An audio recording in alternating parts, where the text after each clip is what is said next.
Hello, lovely to be back again. Now today I'm going to talk to you about a case that recently happened in Dunedin, Parry versus Inglis. Now this was a situation where the landlord had taken the tenant to court, and the tenant, because the tenant had sublet the downstairs area of his property.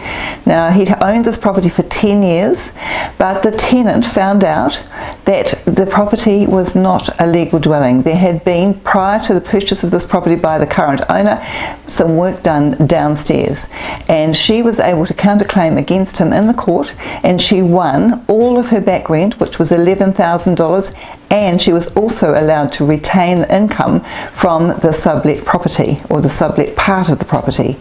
Now what does this mean for you? Do you know if your property is a legal dwelling?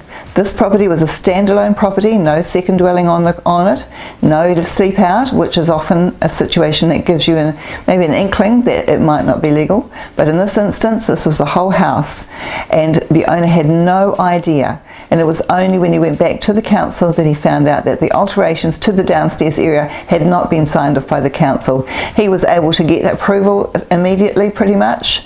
There was nothing that needed to be changed, it just needed to be inspected, met the criteria, and it was awarded. The property was deemed legal. However, that happened after the court case had been brought to the tribunal.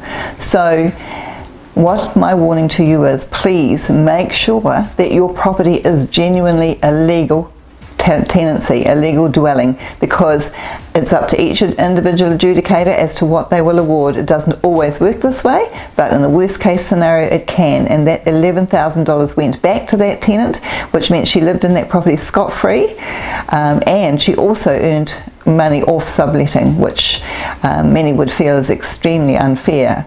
Now the corollary to this situation is that it's going before the district court, because the owner feels that it was a very unfair decision. So watch this space and I'll update you as to what the outcome is, because if it gets overridden in the district court, that will change the ballpark for all of us.